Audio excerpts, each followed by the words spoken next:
Pearl Harbor bombed. At 7:55 a.m. Hawaii time, a Japanese dive bomber bearing the red symbol of the rising sun of Japan on its wings appears out of the clouds above the island of Oahu.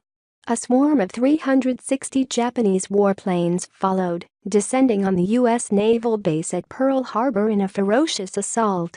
The surprise attack struck a critical blow against the U.S. Pacific Fleet and drew the United States irrevocably into World War II. With diplomatic negotiations with Japan breaking down, President Franklin D. Roosevelt and his advisors knew that an imminent Japanese attack was probable, but nothing had been done to increase security at the important naval base at Pearl Harbor. It was Sunday morning, and many military personnel had been given passes to attend religious services off base. At 7:02 a.m., two radar operators spotted large groups of aircraft in flight toward the island from the north, but, with a flight of B-17s expected from the United States at the time, they were told to sound no alarm. Thus, the Japanese air assault came as a devastating surprise to the naval base. Much of the Pacific Fleet was rendered useless. 5 of 8 battleships, 3 destroyers, and 7 other ships were sunk or severely damaged, and more than 200 aircraft were destroyed. A total of 2,400 Americans were killed and 1,200 were wounded, many while valiantly attempting to repulse the attack. Japan's losses were some 30 planes, 5 midget submarines, and fewer than 100 men. Fortunately for the United States, all 3 Pacific Fleet carriers were out at sea on training maneuvers.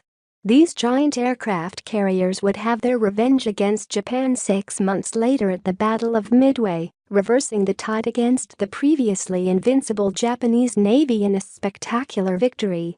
The day after Pearl Harbor was bombed, President Roosevelt appeared before a joint session of Congress and declared, yesterday, December 7, 1941, a date which will live in infamy: the United States of America was suddenly and deliberately attacked by naval and air forces of the Empire of Japan. After a brief and forceful speech, he asked Congress to approve a resolution recognizing the state of war between the United States and Japan. The Senate voted for war against Japan by 82-0, and the House of Representatives approved the resolution by a vote of 388-1. The sole dissenter was Representative Jeanette Rankin of Montana, a devout pacifist who had also cast a dissenting vote against the U.S. entrance into World War I. 3 days later, Germany and Italy declared war against the United States, and the U.S. government responded in kind. The American contribution to the successful Allied war effort spanned 4 long years and cost more than 400,000 American lives.